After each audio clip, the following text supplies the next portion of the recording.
Hello and welcome to this video on simplifying radical expressions.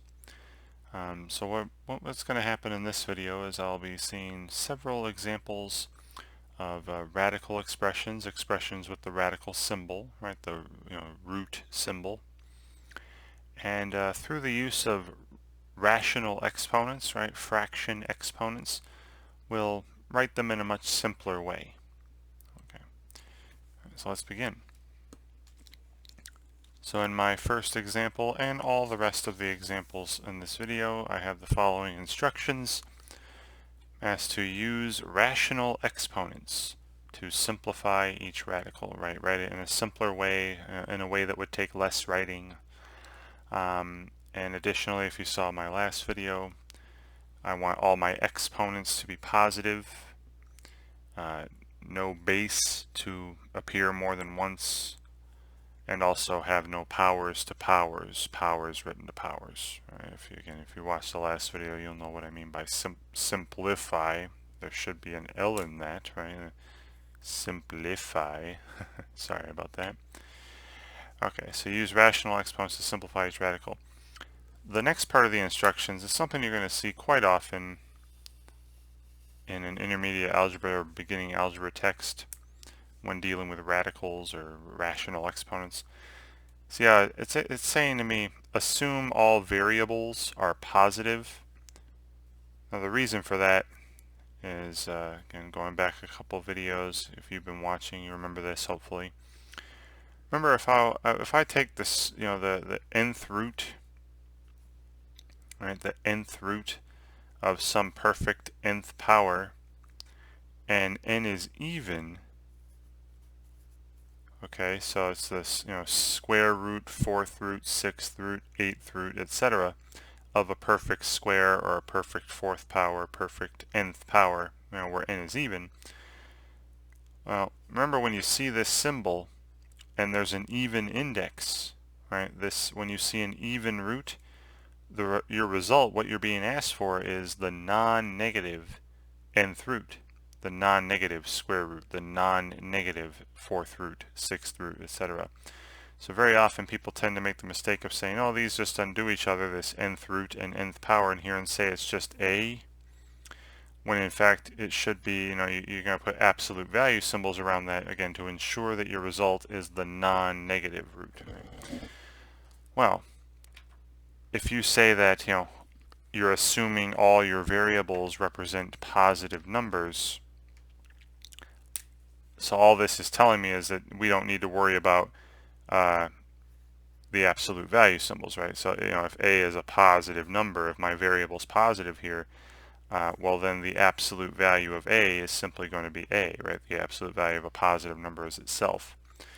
All right, so anytime you see these instructions, I think I mentioned this last video, anytime you see the instructions, assume all variables represent positive numbers, or assume all variables are positive, that just means you won't need to put absolute value symbols around any part of your answer, because everything's going to be non-negative already.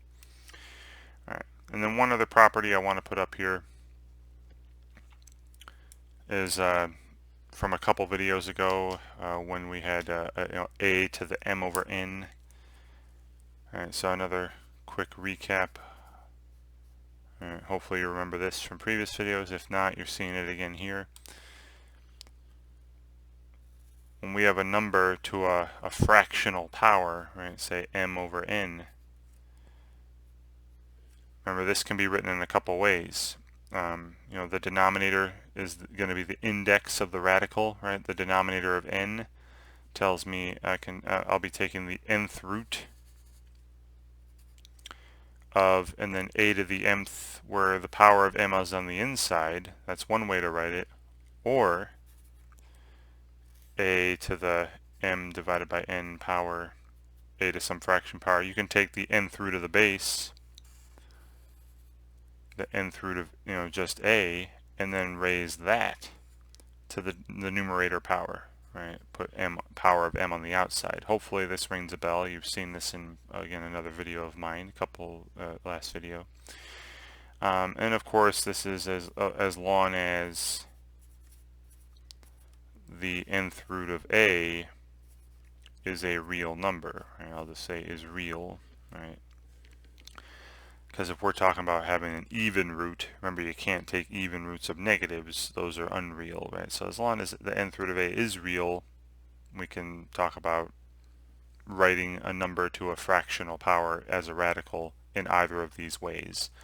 And vice versa, right? These are equal signs, it goes in both directions. So if you see an expression with a radical like this, you can go backwards and write as a fraction power. And that's exactly what I'm seeing right here when I'm asked to find, what's the 10th root, the principal 10th root of 36 to the 5th power. This looks exactly like this, where the a is the 36, the m is the exponent 5, and the index on the radical, the n, is 10. All right. So this is equivalent to, and this would be equivalent to, 36 to the 5th, and then to the 1/10th power. If you want to do it one step at a time like this is 36 to the 5th, right? The radicand becomes the base, and then having the 10th root is the same as raising to the 1/10th power. Right, so these mean exactly the same thing. And then here I have a power to a power, so it's not completely simplified. And what do you do with power to powers like this, 36 to the 5th to the 1/10th?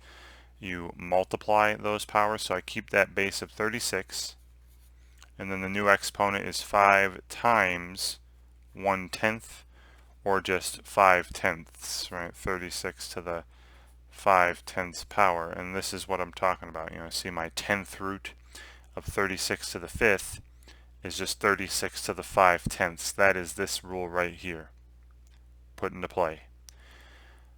Okay, now look at your fraction power.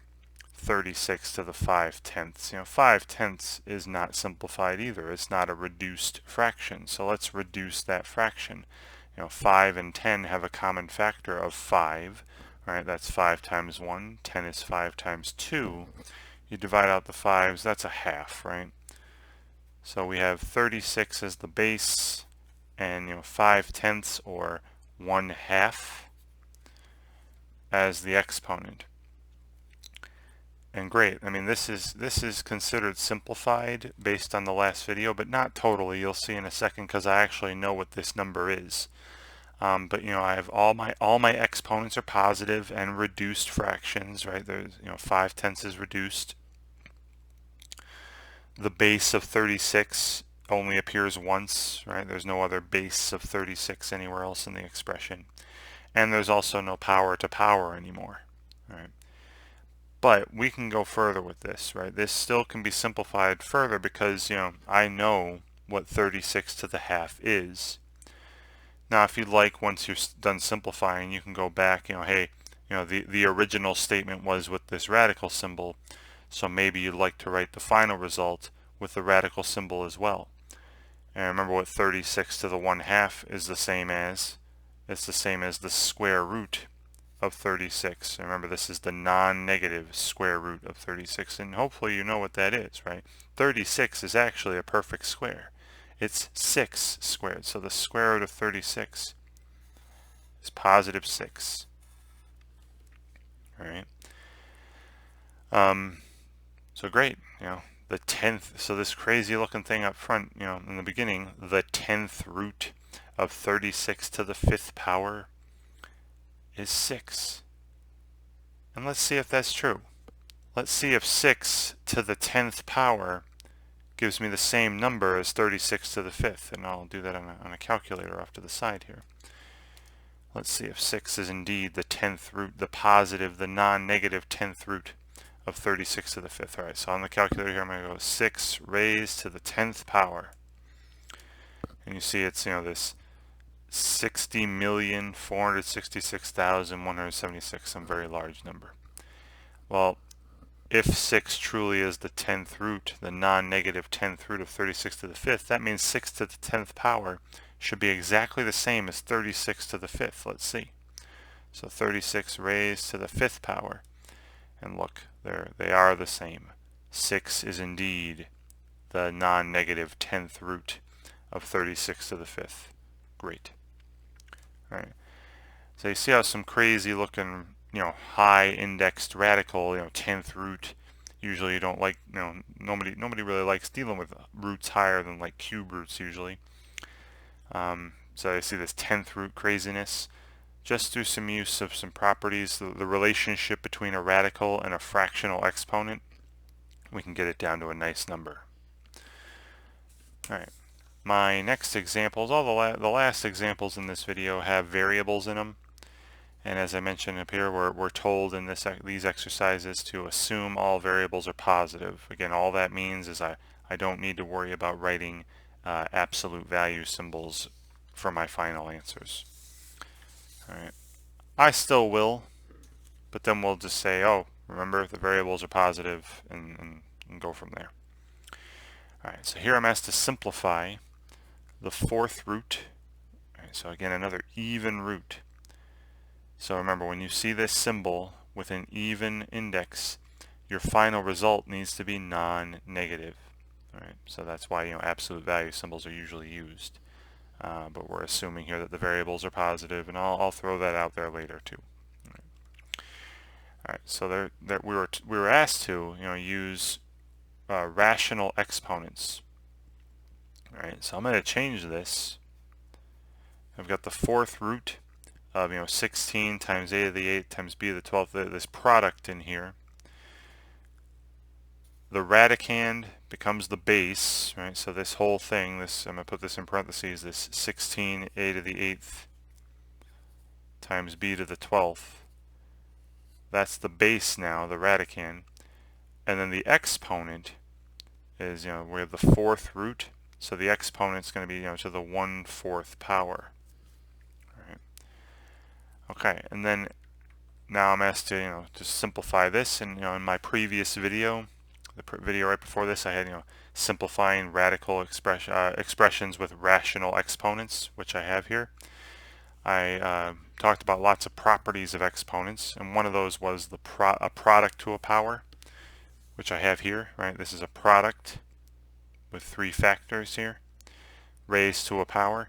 When you have a product to a power, you can put that power on each of the factors, all right? So this is equal to 16 to the 1/4 power times then this next factor, and because it'll be a power to a power, I'm going to put in parentheses this next factor is a to the 8th, then raised to the 1/4 power times, and then this last factor again in parentheses because you're going to have a power to a power, b to the 12th raised to the 1/4 power. All right, and then I have these powers to powers.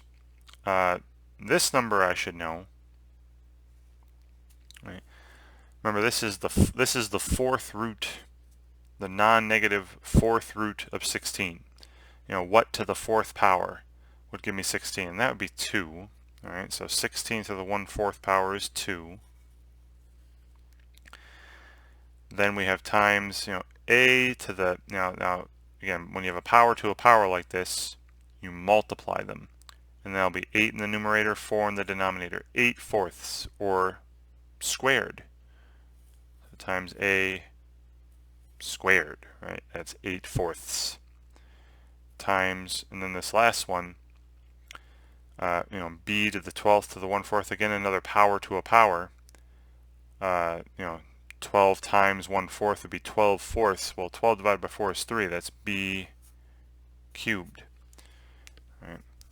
Now normally I'd be asking myself, because I'm taking, this is an even root, right, a 4th root, I'd have to ask, is this expression here always non-negative? Well, no. The a squared will be, right, when you take any number, any real number, and square it, it's going to be non-negative. So I don't have to worry about that. 2 is non-negative. It's this factor of b cubed. That's, if b were a negative number, this would be negative, right? A negative number raised to an odd power is negative. So normally I would throw absolute value symbols around the b cubed. All right, again, this is absolute value. Again, this is what would normally be done. right? But as I mentioned earlier, we are assuming that all variables are positive, right? We were asked to do that in the initial instructions.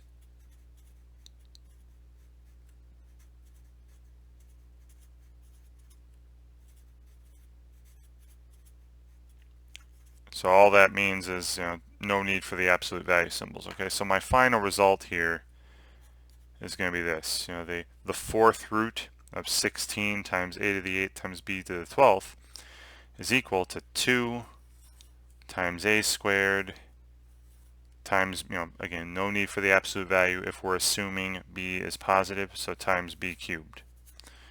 All right, I'll put this in a box here. That's the final answer. Totally simplified. All exponents are positive. I'm seeing the base of a only one time. I'm seeing the base of b only one time. The base of 2 only one time. And there's no more powers to powers like these up here. All right. And if you'd like to check, is this truly equal to this when the variables are positive, right? We're assuming the variables are positive. Test some stuff out. Maybe try some values, see if they're actually equal. All right, and I'll go to the calculator for this, but let's try out. I'm going to let a and b be some positive numbers, right? What we're assuming there. If you have the absolute value symbols, like this expression here, then you can plug in some negatives if you want. But I'm assuming a and b are positive. So how about if a were like 5 and b were 7? I'm going to punch this in. Let's see if this expression is indeed equal to that one.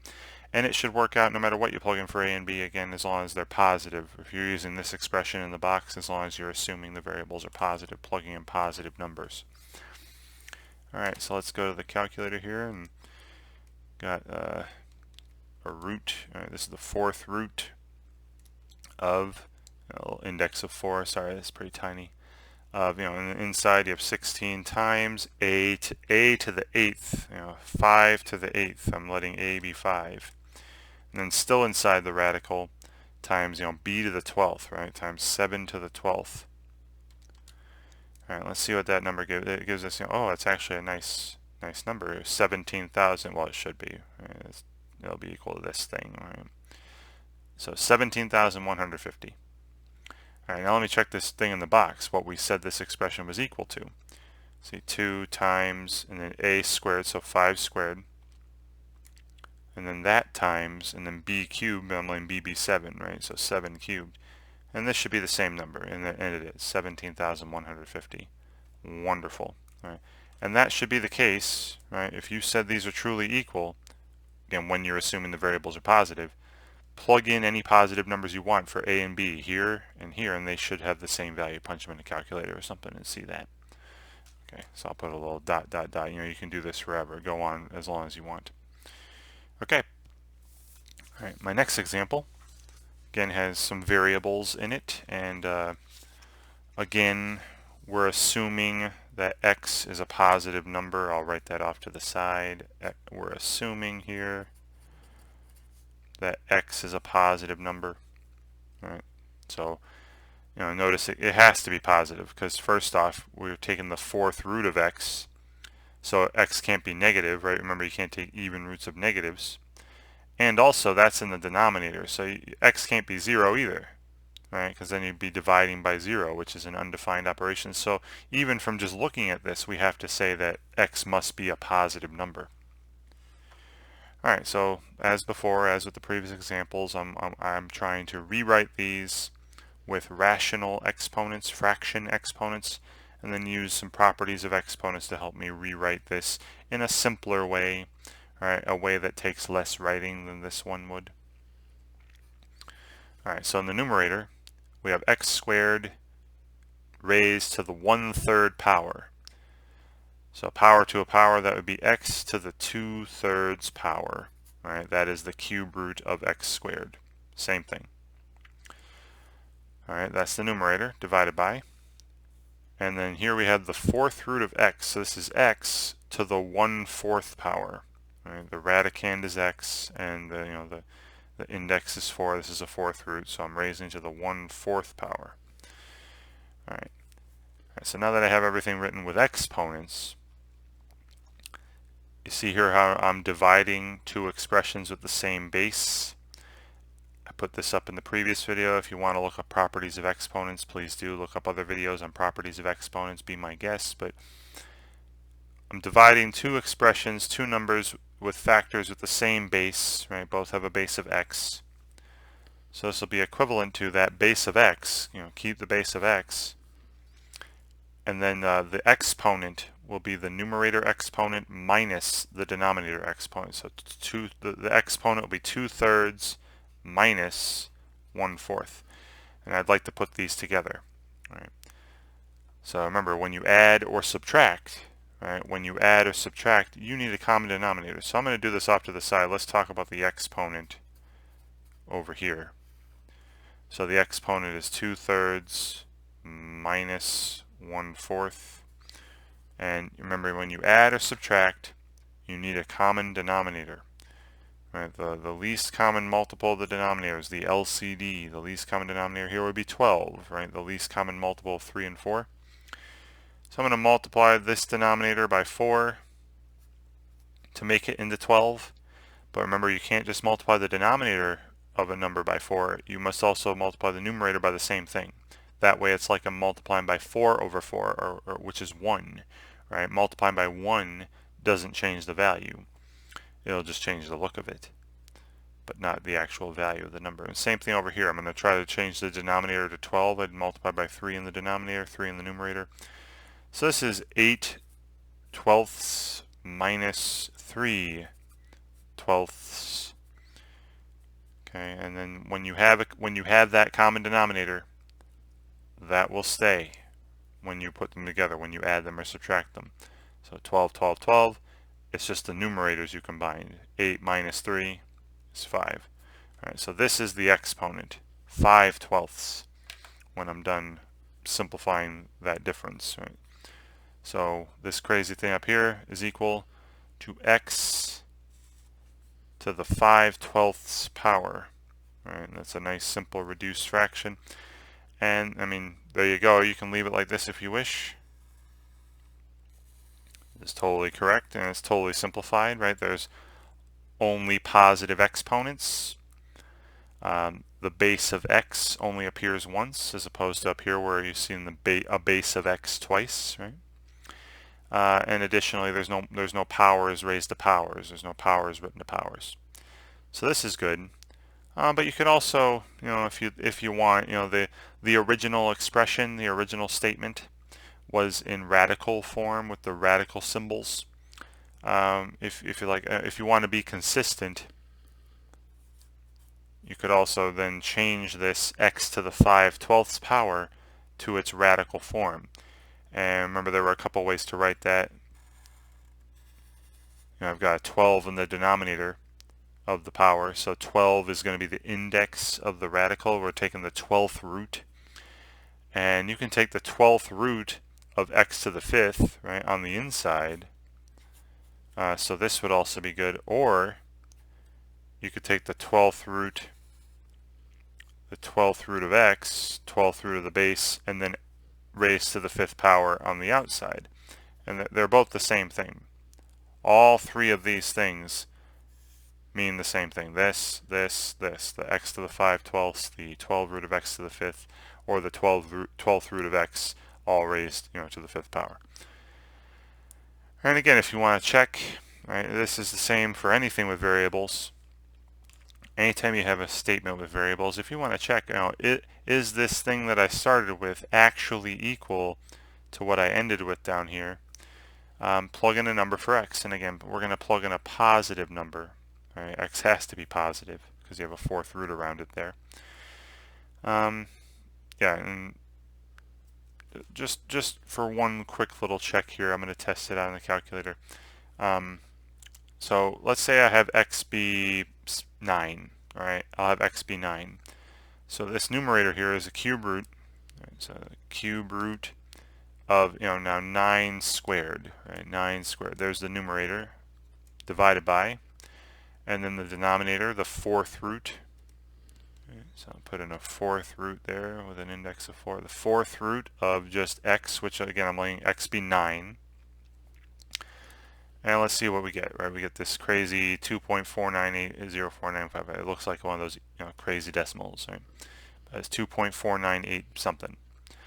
Alright, so that's what I got when I plugged in 9 for x up here. Well, how about just down here? How about just 9 to the 5/12th power? What's 9 to the 5/12th power? And hopefully it's the same thing. And look, it is 2.498049533. So they indeed are this. I mean, that's just one example, but this should happen, right? You won't get this number exactly, right? You plug in 1,000,000, you're not going to get in this number. But when you plug in any positive number for x in this expression, plug in that same positive number in this with the 5/12th power, and they should have the same value in the end if they are truly equal. Great. All right, I have one last example where again we have this crazy expression with radicals. So look at this, kind of like a radical of a radical. Here I have the fourth root of, and then the radicand of that fourth root is the cube root of, and then the radicand of that cube root is a squared. So the fourth root of the cube root of a squared. And again, we're assuming that a is a positive number. Okay. Now really it doesn't have to be what you're going to see in the end here, because like if you plug in a positive number and square it, it's going to stay positive. When you plug in a negative number for a and it gets squared, it's going to be positive. You're going to have a positive number inside this cube root, therefore inside this fourth root, no matter what. You're going to have a non-negative number under the fourth root, no matter what. So really a can be anything, but they are telling us in the instructions, assume a is positive. All right.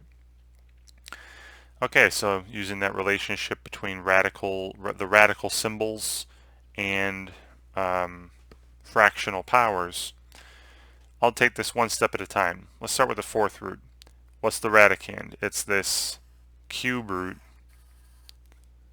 of a squared, right? This is the expression under the fourth root. That's the radicand. So that'll be the base, and then when you're doing a fourth root, right, the exponent is the 1/4 power. Great. So I've changed one radical to a power. And then I'll do the same thing inside this set of parentheses here. So inside that set of parentheses, I have, what a cube root. What's the radicand of the cube root? That's this a squared. So again, I know this is going to look weird with all the parentheses, but I have this a squared in there. That's going to be the base with a power of 1/3. And remember, the power on the outside was 1/4. So I have this. All right, so really what we have here is power to a power to a power. So just kind of work from the inside out, inside these parentheses, work from the inside out. So look at this inside here, this, inside the first, here, this set of parentheses, we have a squared to the 1/3. That'd be a to the 2/3 power. All right. So that's a to the 2/3 power. All right, that's what the cube root of a squared is, a to the 2/3. And remember, this cube root of a squared, this a to the 2/3, is also being raised to the 1/4 power. Right, you're taking the fourth root. All right, and here I have another power to a power, where I keep the original base, that lower base a, and we multiply these. Now remember, when you multiply fractions, you do not need the same denominator. You just multiply the numerators, multiply the denominators, and then simplify. Or you can simplify beforehand, but the numerator would be 2 times 1, and the denominator would be 12, 4 times 3. Well, that's a to the 2/12 then, but that's not a simplified fraction. 2/12 is reduced to 1/6, right? 2 goes into 12 6 times. And this is great right here. Put in a little box, right? Because this is totally simplified. We have all positive exponents, 1/6 there. The base of a only appears one time. There's no other base of a on any other exponent. and also there's no more powers to powers like I had here and here. And if you'd like, like I said last time, if you want to stay consistent with the original statement, right? The original expression is in radical form, has these radical symbols. So if you'd like, you want to stay consistent, put the final result as a radical as well. Well, a to the 1/6 power is simply the 6th root of a. The 6th root of a. Alright, so looking at this, I noticed that yes, indeed, we actually do need to have a be a non-negative number.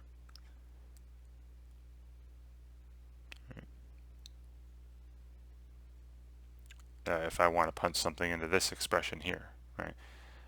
The way this looks, I can plug in a negative value for a, right? Because then when I square it, it's going to be positive, and then we'll have the cube root of a positive, which is positive, and then we'll have the 4th root of that, which is also positive. So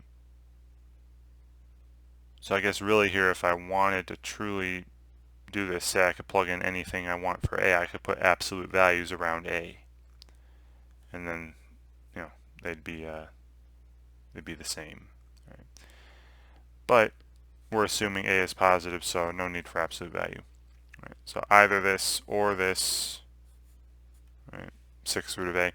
And again, let's double check. Let's just, again, this isn't a proof or anything, but let's check. Again, I'm going to use my calculator here, and we'll plug in a value, a positive value for a, right? We're assuming a is positive, and see what this looks like. Alright, so that first expression is the 4th root. So I enter a 4th root, and again, you figure it out on your calculator how to enter a root of, and then inside the 4th root I have a cube root, and then inside that I have a squared. So how about I let a be 6? So 6 squared. Right, so this is the 4th root of the cube root of 6 squared. And let's see what we get. So it's 1.348006155, some crazy decimal. All right. So let's take that let's just go down here, and that was that expression. I'm going to do the one with the power.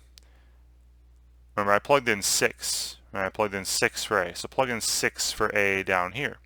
What is 6 to the 1/6 power? Well, I'm hoping that it's the same thing.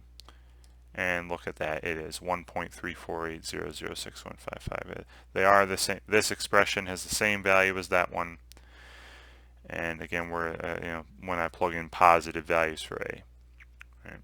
Again, if I wanted to plug in negatives, I would throw absolute value symbols around the a, and then raise it to the 1/6 power. But we're not doing that here. Okay, and again, try some other numbers. Try some other positive numbers for a, and see that, yes, this indeed is equal to this. Right? They have the same value. All right, great. So again, hopefully what you're taking away from this is that, again, that relationship between fraction powers and radicals, right, roots.